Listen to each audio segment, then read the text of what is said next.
Tidak penting dipuji orang, tidak penting bagus dalam tayangan, tidak penting reka-reka gambar dibuat-buat di media sosial, tidak penting. Yang harus kita ceritakan adalah fakta yang sebenarnya, bukan pembangunan kamuflatif. Kalau pendidikan dasar di kita masih bermasalah, katakan bermasalah. Kalau masih ada anak SMP yang tidak bisa baca tulis, katakan itu terjadi. Kalau ada kematian ibu yang melahirkan, kematian anak, katakan itu terjadi. Kalau masih HIV-nya meningkat, katakan itu terjadi. Untuk apa? Agar kita bisa meraih sintesa. Maka seiring dengan perkembangan media sosial, di mana rakyat Jawa Barat hari ini mengenal TikTok, hari ini kita bisa melihat fakta. Setiap hari rakyat bercerita apa? Bercerita tentang air bersih yang sulit didapatkan. Bercerita tentang apa? Gedung-gedung sekolah yang mau roboh tanpa toilet. Bercerita tentang apa? Jalan-jalan pemukiman yang rusak. Jembatan-jembatan yang mau roboh. Anak-anak menyeberang sungai Citarum menggunakan rakit. Anak-anak bergelantungan di kawat-kawat pengikat di Garut dan di Sukabumi hanya untuk sekolah. Itu cerita fakta kita. Dan seluruh fakta itu lahir lewat apa? Kesadaran publik warga untuk menceritakan apa yang terjadi di tanah Jawa Barat ini. Untuk itu, demokrasi yang dibuka, media sosial yang terbuka, harus melahirkan apa? Harus melahirkan pemimpin yang peka. Harus melahirkan apa? Birokrat yang dia sidik sakti, indra waspada. Apa itu? Harus melahirkan birokrat panca sampurna. Celikna ngadangu, irungna ngangse, panona awas, letahna ngucap, hatena ikhlas.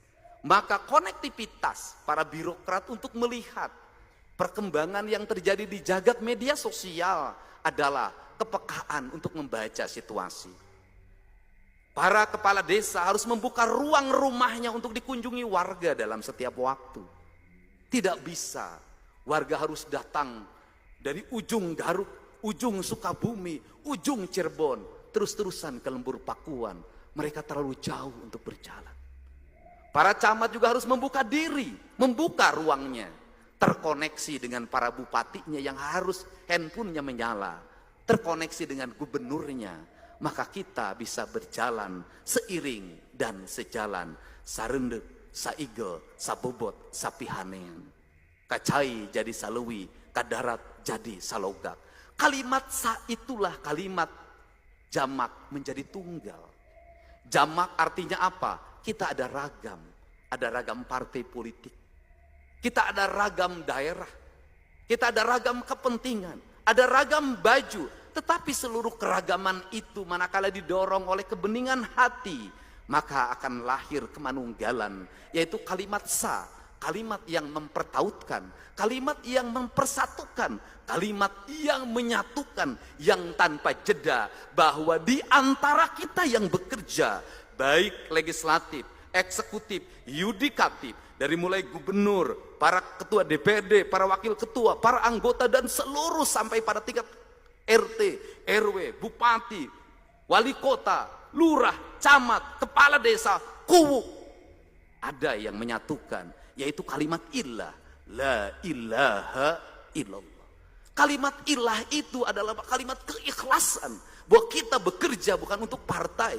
Kita bekerja bukan untuk dipilih kembali. Kita bekerja untuk apa? Sebuah pengabdian. Bahwa kita mengabdi pada tatar Sunda, pada tatar Jawa Barat. Untuk menghilangkan kemiskinan. Menghilangkan kebodohan. Mengangkat derajat orang-orang miskin dan anak-anak yatim. Yang didengungkan oleh Rasulullah. Sebagai sendi utama untuk membangun kemakmuran bagi warganya.